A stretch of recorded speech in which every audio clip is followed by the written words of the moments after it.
Okay, look, I can see Ron Dennis is next to us. Hello, are you feeling better? I am, thank you. Yes, it was a bit of a vicious virus. Your drivers aren't feeling particularly good today, though, I think, and I don't think it's anything to do with the virus. What can you do about this situation, Ron?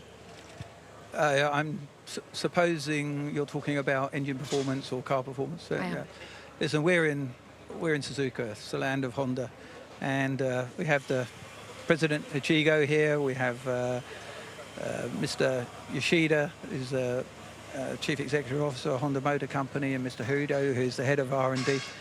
These three guys are totally committed to the Honda McLaren winning, and you know, we're going up a very steep learning curve. It's steeper than we expected, but there is no other way to win a world championship. If anybody thinks you can win a world championship with a second supply of engines from any of the other manufacturers, they're just mistaken. And you can see Red Bull in pain at the moment, and you're going to see a lot more pain down the pit lane. It's just the way it is. It seems as though Red Bull are in pain, but dipping out of it. But it seems as though Honda McLaren are in total agony. When you've got those people sitting with you here in Suzuka, the head honchos, what do they think when they hear the team radio? Presumably everybody was listening to both Jenson and Alonso. I think, it's embarrassing. Is it a GP2 car? And then Jenson's talking about the safety. It's not very constructive when you're trying to build a stronger relationship. And, of course, for that, I can't really be too pleased, but they're pretty frustrated. It's not just one race, it's several races, and that they've been experiencing this, and you know, they're just expressing their emotions. And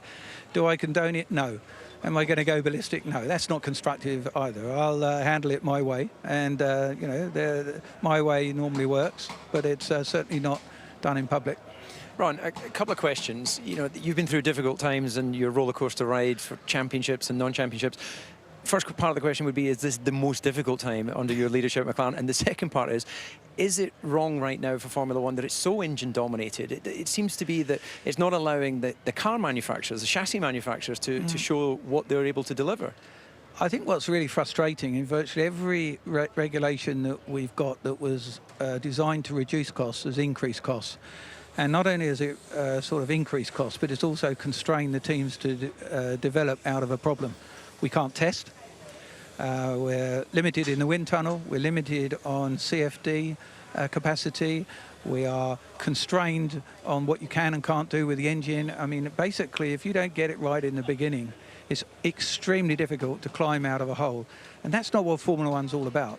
So, you know, as I repeatedly say in the appropriate forums, you know, there is understandably a group of people that have a genuine interest in the long-term future of Formula One, and the vast majority of people, unfortunately, driven by self-interest and short-termism. And at the end of the day, you know, I want to be competitive, but what I'd like to be is competitive in a form that, you know, allows freedom, allows us to, you know, go to a circuit and test and choose how we spend our money. You know, teams will spend whatever money they've got. They'll just spend it in different ways. So give us the freedom to catch up, give us the freedom to test and develop in the appropriate ways and stop constraining us. That's really what the problem is. Well, can that be changed? Because this is the situation we find ourselves in. So, well, the problem is always the haves but the have-nots, and it's always been the same in Formula One. I've always tried desperately to be balanced. When we were dominant, we had no problem with people. I mean, I bumped into Piero, used to test drive for us here. We tested every single week, 3 days a week, all the time of the MP44 when we were dominant. 3 days a week, every single week with another car here. You know, that's what gave us the dominance. But if you're not able to develop the car, you are never going to catch up unless you are extremely inventive, and that's what we have to be. Can I just ask you about a shorter-term problem that you may have at the moment? Do you want to keep Jenson Button for next year? Oh, this is, you know, we have two drivers. Jenson's got a 2-year contract and Fernando's got a 3-year contract. It's as simple as that.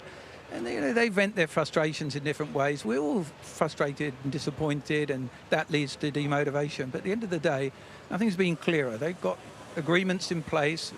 We're on the agreement because we want to. We want to have both of them in the team. It's as simple as that. And you know, I'm not going to get into the detail because emotions run high, especially after a Grand Prix. We will have a winning team and we hope sooner rather than later. We know how to win. We haven't forgotten how to win. We hope so too, and there are a lot of people watching that would hope. Ron, just echoing what you said there then, so you want to pick up the option that you have with Jenson, which is at the end of the month? No, I do not have an option. I have a 2-year contract. But it has an option in it on McLaren's side, doesn't it? It has an option to stop, and I told Jenson, probably too late, that we have no intention of exercising the option. I told him on Thursday. Maybe I should have told him on Tuesday or Monday. But he was told on Thursday. We have no intention of exercising the option. So he's been told that you want to keep him for next year, and you will honour all the every part of that contract that was signed last year. That was the question I just answered. Well, no, I'm asking you specifically in terms of finance. You're going to pay what's in the contract. Specifically, it's exactly what is. Money doesn't come into it. You know, of course, it's tough when you move down the grid, but at the end of the day, money doesn't come into it. Well, there's but your driver there. Congratulations, it. Jenson, on next year's drive. Well done. You didn't actually answer my question about, is this the lowest point for McLaren? Well, I mean, I can't think of a lower one. Yeah. But on the other hand, you know, I can think of circumstances that would be more depressing, and this isn't one of them. I mean, you know,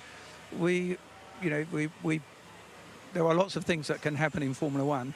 This is a dangerous sport that can really knock you sideways. So at the end of the day, you know, yes, we're here to win races. Yes, we're not winning races. Do we know how to win? Yes. Is this a painful experience? Yes. One of the best things about modern Formula One is the amount of data you have. We know where we're quick. We know where we're slow. We're a match for several of the cars. We're as quick as a Ferrari through all the corners here. So we know we can be better. We're not as good as the Mercedes. We're not as good as the Red Bull in the corners. And obviously Red Bull had the same issues that we have. This is a power circuit. But at the end of the day, I'm not here to criticise anybody. We just focus on getting the job done, making our overall car performance better with our partners, Honda. And you will never hear a criticism from me because I know how tough it is. We started well over a year and a half behind, and it's going to take some time to catch up. Okay, Ron, thank you very much. So just taking from that, then, you hope that both of those drivers are with you next year and things accelerate much faster than they have to. There you go. You've got it right. Thank you very much. Okay. All right. Oh, well done. That's interesting. Should we go and get Jenson? So go and get somebody go and get Jenson. What did you make of that? Actually, that was, in my opinion, one of Ron's best interviews.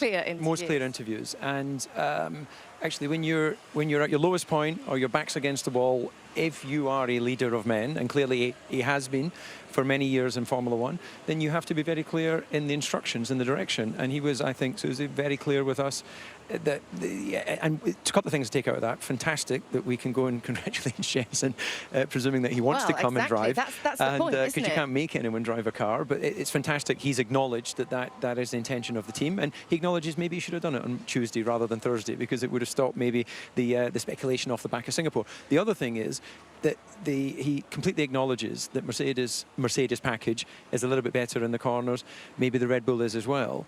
But they're there with Ferrari. They know that from sound analysis, and it's something that hopefully we'll have an opportunity to show and share with the viewers in up-and-coming events, how the teams are able to compare. So Honda will know exactly that McLaren are delivering at a level which is capable in terms of chassis performance to win Grand Prix, because that's what Ferrari have done.